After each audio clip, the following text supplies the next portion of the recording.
What's going on, guys? Boss OP6 here, back to another video, and today I'm here to do my Smackdown review from Orlando, Florida.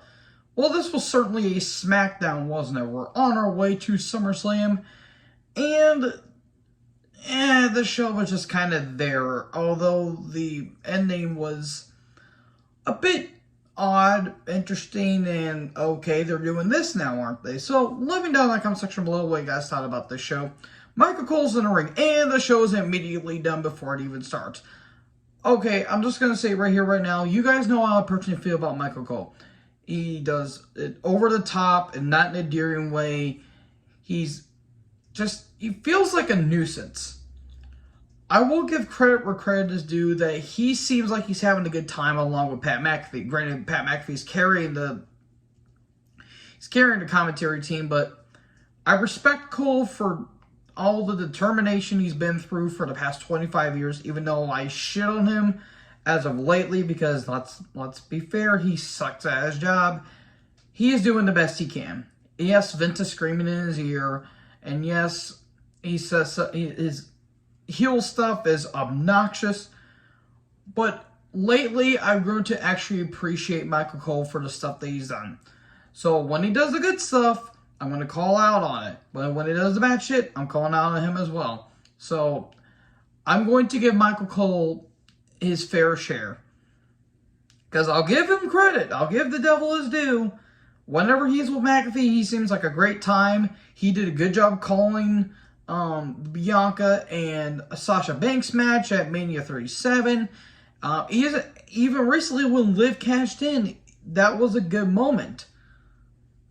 It's just, he just becomes overbearing sometimes. But with that being said, I respect Cole more than I actually like him.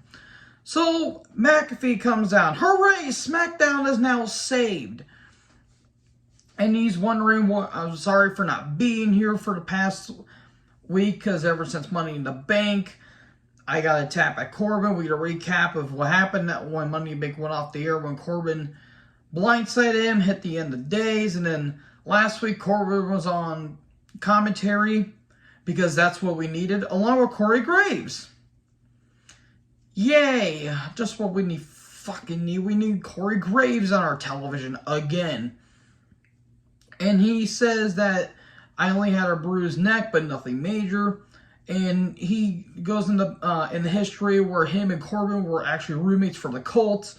That's before he had a stupid-ass neck tattoo.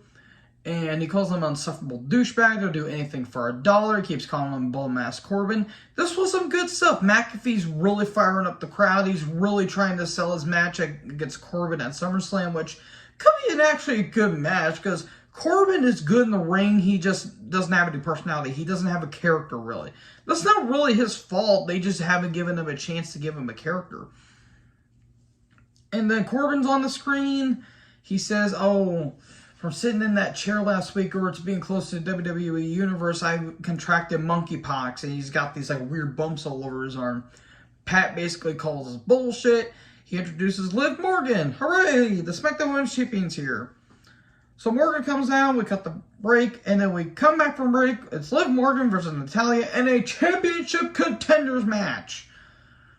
The last time these two had a match was at a house show, and that did not go well, because apparently Natty no-sold the end where Liv hit the Oblivion, and Natty took the pin, but then immediately just no-sold it, and she said that she tweeted out that she said thank you, but it seemed like she was pissed.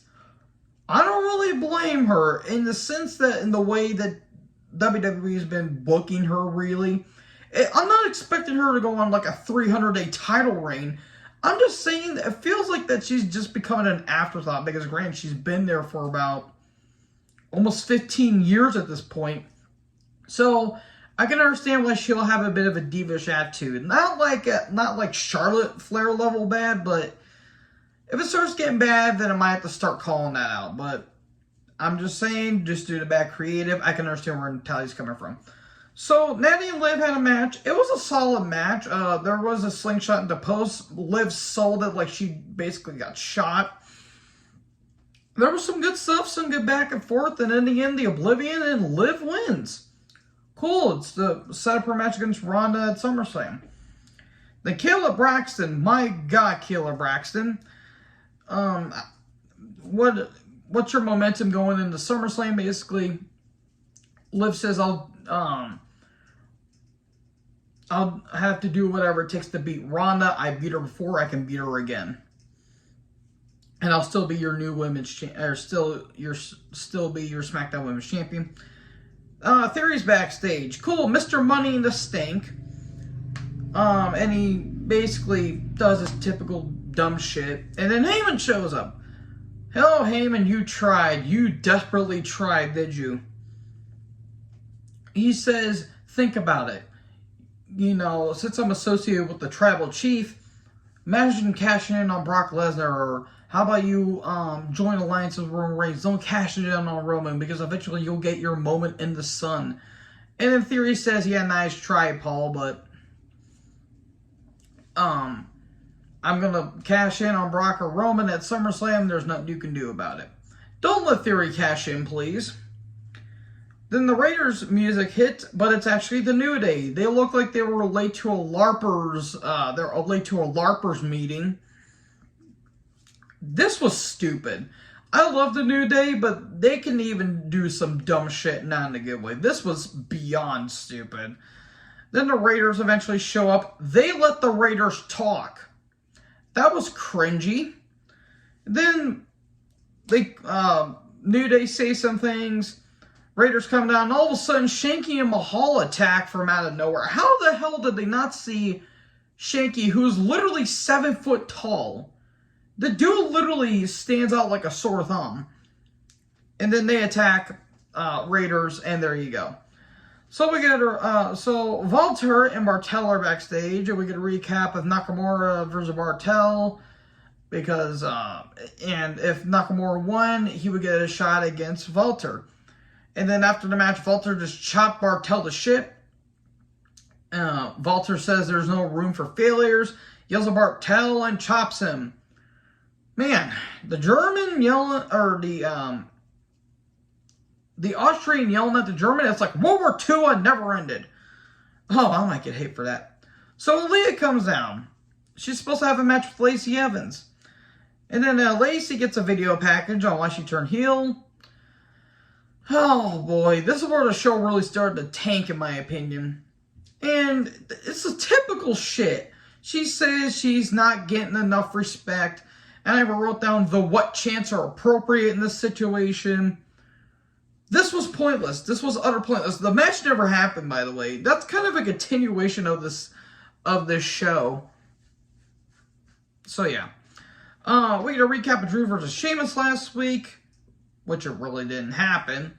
It was actually Drew versus Butch, or Peter Dune. And it didn't, the match between him and Sheamus didn't actually happen, because in the end, he chopped the ring in half with Angela, and there you go. That's how Smackdown ended. They do the same shit here. Drew comes down. Here come the Brawling Brutes. Sheamus and Butch are out, or Sheamus and Pete Dunne. I need to start calling him Pete Dunne because that's his name, not Butch. God damn it, Pete Dunne grabs a ring bell, and Rich Holland's in the ring. Pete rings the bell, so now it's Drew versus Ridge. Okay, then it was basically a squash. Claymore 1, 2, 3, and Drew wins. What was the point of this? Theory comes out. We get a recap of Lesnar and Raw because they needed to fill time. Moss is backstage. And then Heyman shows up. And he basically did the same thing that he did with Theory earlier. And Moss says, Paul, I appreciate it, but I think you're kind of worried about Theory cashing in, aren't you? And then he just walks off. Maximum Male Models video package. Fuck this. They're having a bikini, or not a bikini, that would be way more stupid. They're having a beachwear collection. Whoever decided to make this suit should be slapped with a fucking cactus. And not Cactus Jack, with a cactus. Maxine Dupree is happening next week. Jesus fucking Christ. Watch it be Xia Li. Watch it be Xia Li. Because they have nothing for them. This is doing nothing for LA Knight. So, Moss took on Theory. By the way, Theory was, these two were in the ring for at least, I want to say, about 10 minutes. So Moss versus Theory. The crowd was into it. It wasn't bad, but it did go on for a little bit. I feel like it could have ended about 2 minutes earlier, but Moss was over with the crowd. He's showing off amazing strength. Theory is a good talent. He just isn't that interesting. Moss has something. I mean, he's over with the crowd, I will say. Moss showing off some good power or some pretty cool near falls. But at the end of DQ, because Theory uses the case, and there you go. And he says that, and still you're Mr. Money in the Bank, or Mr. Money in the Stink, as I'm calling him. And then all of a sudden, Sami Zayn shows up, and he's got a sling on. I hope he's... I'm pretty sure that he actually did get hurt, because that was a brutal powerbomb that he took, so I hope Sami's actually doing okay. And he says, you know, with that briefcase around, you're kind of, you know, disrespecting the tribal chief, and being an honorary Uce, you need to apologize. And Theory's like, you're going to stop me. Are they trying to... It feels like they're making the Bloodline babyface when they're heels. So it's kind of like a weird tweener world, because Theory was getting boos and Zayn was getting some, like, cheers. So it was kind of weird. The Usos show up. And Theory kind of runs off, but Moss attacks him. McAfee was loving this. And he throws him over the barricade, and there you go. Dawkins took on Jimmy. Same as on commentary. We've seen it before. Charles Robertson, the referee, took a pretty nasty bump. I hope he's doing okay. Little Nate's been doing this for almost 30 years, and he's still doing this shit. I think it's over 20. It's at least 25 years, and he's still taking bumps. Dawkins hits the sit out power bomb, but the shoulders were up, but the ref still counted, and Dawkins wins. So it's kind of what how the Profits got screwed over. And then there's some, you know, yelling going on, and then Pierce is like, I know the one name they'll call right down the middle. We get a Jeff Jarrett video package. Jeff Jarrett, a special guest referee. Okay, then, that was kind of random. Look, Jarrett was a good athlete, even though he broke over 10,000 guitars and never drew one dime, to quote Mike Graham. He was a good mid-card champion. He was a great Intercontinental champion. He just never clicked with the main event.